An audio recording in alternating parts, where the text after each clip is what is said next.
नमस्कार बच्चों, मैं रुचि सक्सेना आपका मेरे चैनल पर बहुत बहुत स्वागत है। आज मैं आपको पाठ जॉर्ज पंचम की नाक पढ़ाने जा रही हूँ। नाक हमारे समाज में मान सम्मान, इज्जत का प्रतीक मानी जाती है और हिंदी में इससे संबंधित अनेक मुहावरे भी प्रचलित हैं, जिनमें नाक कटना और नाक काटना प्रमुख है।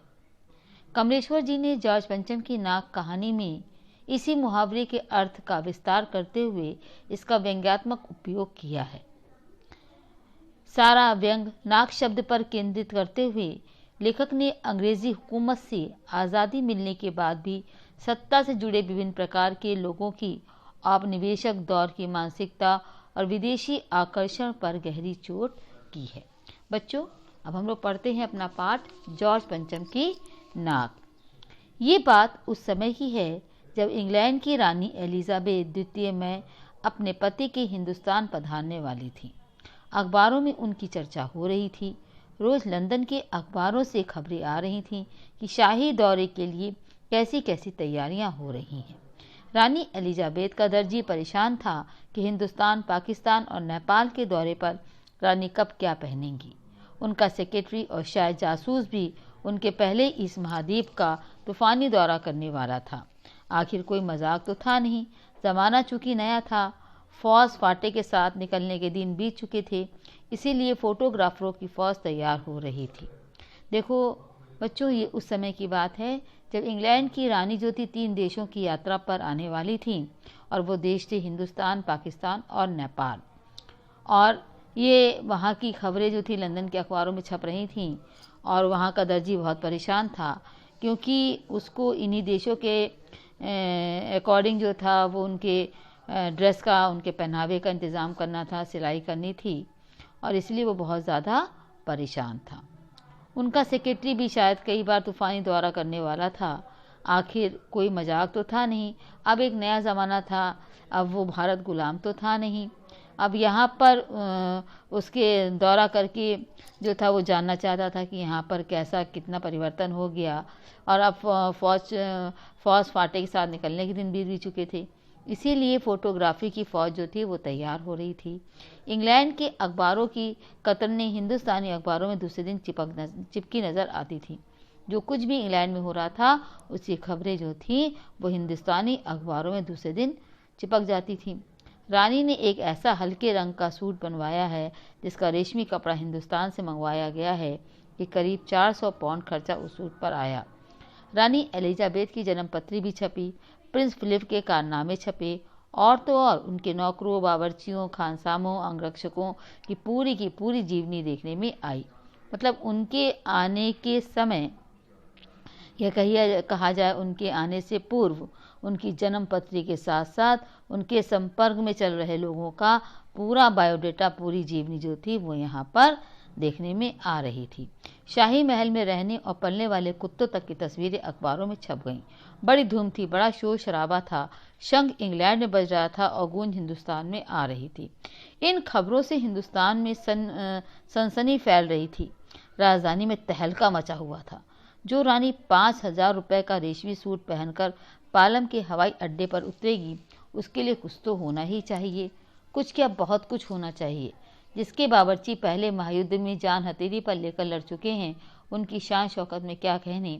और वहाँ रानी दिल्ली आ रही है। नई दिल्ली ने अपनी तरफ देखा और बेसाख्ता किसे कहते हैं, स्वाभाविक रूप से मुंह से निकल गया, वाह, आए हमारे घर खुदा की रहमत। कभी हम उनको, कभी अपने घर को देखते हैं। और देखते ही देखते दिल्ली का काया पलट होने लगा, यानी सौंदर्यीकरण होने लगा, सुंदरता होने लगी, दिल्ली को सजाने जाने लगा। और करिश्मा तो ये था कि किसी ने किसी से नहीं कहा, किसी ने किसी को नहीं देखा, पर सड़कें जवान हो गई, बुढ़ापे की धूल साफ हो गई, इमारतों ने नाज़नीनों की तरह श्रृंगार किया। कोमलांगनी स्त्रियां जिस तरह से अपना साज श्रृंगार करती हैं, वैसे ही इमारतों को सजाया जाने लगा। लेकिन एक बड़ी मुश्किल पेश थी, वो थी जॉर्ज पंचम की नाक। नई दिल्ली में कुछ समय था, सब कुछ था, सब कुछ होता जा रहा था, सब कुछ हो जाने की उम्मीद थी, पर जॉर्ज पंचम की नाक एक बहुत बड़ी मुसीबत थी।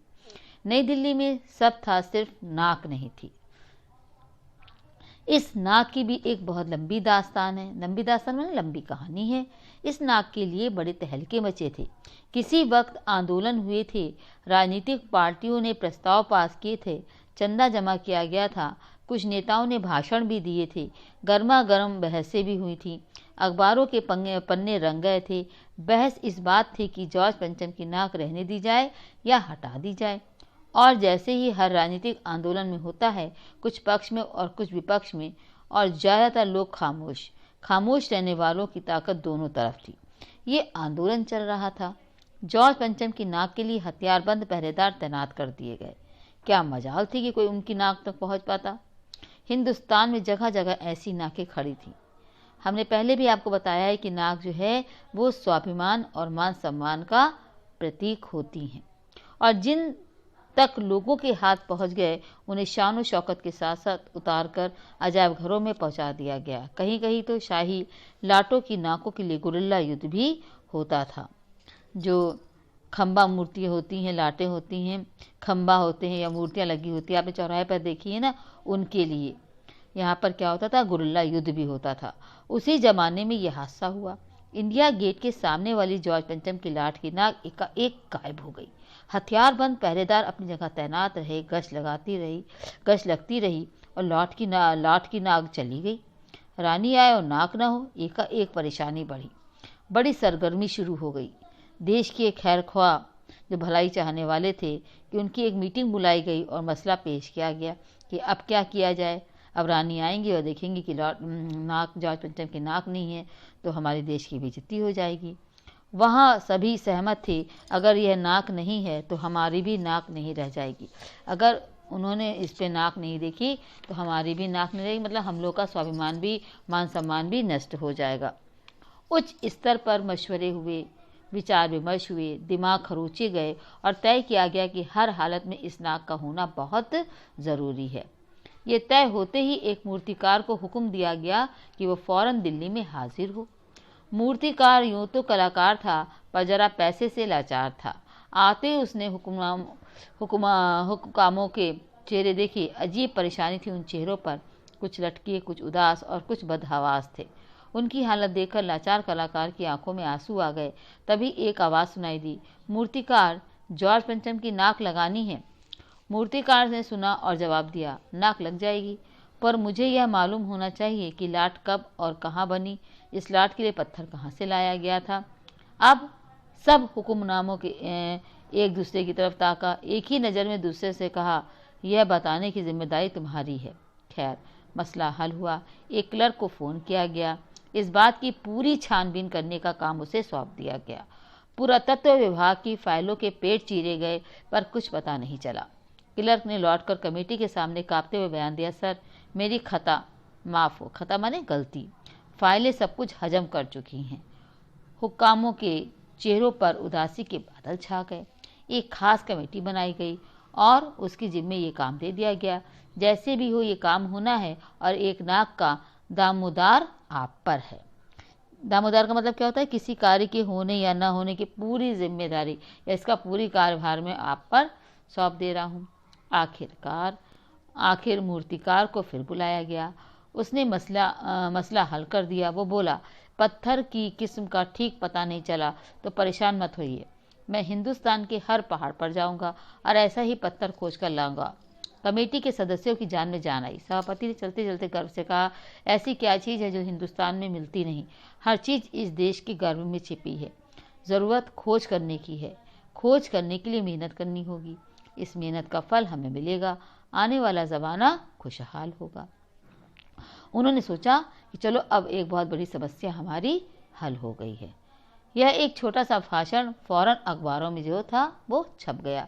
मूर्तिकार हिंदुस्तान के पहाड़ी प्रदेशों और पत्थरों की खानों के दौरे पर निकल पड़ा। कुछ दिन बाद वो हताश और लौटा। उसके चेहरे पर लानत बरस रही थी। उसके सिर लटकाकर खबर दी, हिंदुस्तान का चप्पा चप्पा खोज डाला पर इस किस्म का पत्थर कहीं नहीं मिला। यह पत्थर विदेशी है। वो बड़ा उदास वहाँ से लौटा और उसने खबर दी कि ऐसा पत्थर हमारे देश में नहीं है, ये पत्थर बाहर से मंगाया गया है। सभापति ने तैश में आकर कहा, लानत है आपकी अकल पर। विदेशों की सारी चीजें हम अपना चुके हैं, दिल दिमाग, तौर तरीके, रहन सहन। जब हिंदुस्तान में बाल डांस तक मिल जाता है तो पत्थर क्यों नहीं मिल सकता। मूर्तिकार चुप खड़ा था। सहसा उसकी आंखों में चमक आ गई। उसने कहा, एक बात मैं कहना चाहूंगा, लेकिन इस शर्त पर कि यह बात अखबार वालों तक ना पहुंचे। सभापति की आंखों में चमक आई। चपरासी को हुक्म हुआ और कमरे के सब दरवाजे बंद कर दिए गए। तब मूर्तिकार ने कहा, देश में अपने नेताओं की मूर्तियां भी तो हैं। अगर इजाजत हो तो आप लोग ठीक समझें तो मेरा मतलब है जिसकी नाक इस लाट पर ठीक बैठे उस लाया जाए। सबने उस सब की तरफ देखा। सबकी आंखों में एक क्षण बदहवासी के बाद खुशी तैरने लगी। सभापति ने धीरे से कहा, लेकिन बड़ी होशियारी से, और मूर्तिकार फिर देश दौरे पर निकल पड़ा। जॉर्ज पंचम की खोई हुई नाक का नाप उसके पास था। दिल्ली से वो बम्बई पहुंचा। दादा भाई नौरोजी, गोखले, तिलक, शिवाजी, कावस जी, जहांगीर, सबकी नाकें उसने टटोली, नापी और गुजरात की ओर भागा। गांधी जी, सरदार पटेल, विट्ठल भाई पटेल, महादेव देसाई की मूर्तियों को परखा और बंगाल की ओर चला। गुरुदेव, रविन्द्रनाथ, सुभाष चंद्र बोस, राजा राम मोहन राय आदि को भी देखा। नाक जोग की ओर बिहार की तरफ चला। बिहार होता वो उत्तर प्रदेश की ओर आया। चंद्रशेखर आजाद, इसमें मोतीलाल नेहरू, मदन मोहन मालवीय की लाटों के पास गया। घबराहट में मद्रास ही पहुंचा। सत्यमूर्ति को भी देखा और मैसूर, केरल आदि सभी प्रदेशों का दौरा करता हुआ जब पंजाब पहुंचा, लाला लाजपत राय और भगत सिंह की लाटों में से भी सामना हुआ। आखिर दिल्ली पहुंचा और उसने अपनी मुश्किल बयान की। पूरे हिंदुस्तान की परिक्रमा कराया, सब मूर्तियां देख आया, सबकी नाकों का नाप लिया, पर जॉर्ज पंचम की इस नाक से सब बड़ी निकली।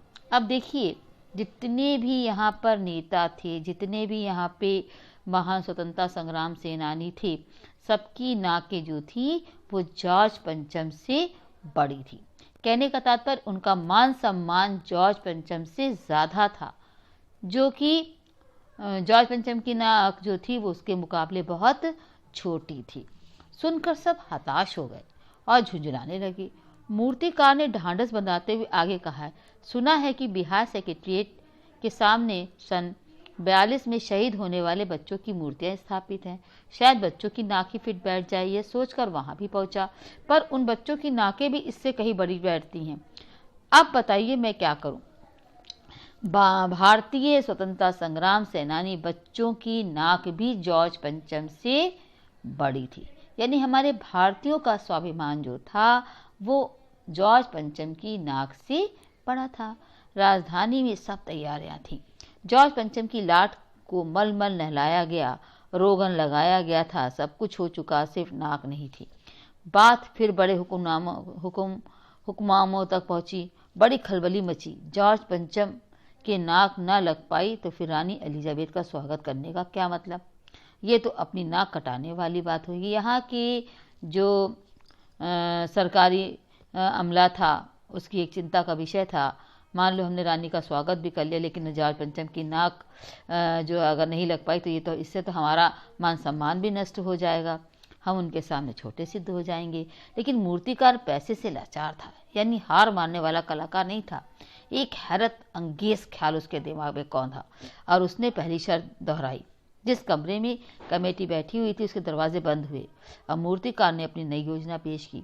चूंकि नाक लगाना एकदम ज़रूरी है, इसलिए मेरी राय है कि 40 करोड़ में से कोई एक जिंदा नाक लगा दी जाए, काट कर लगा दी जाए।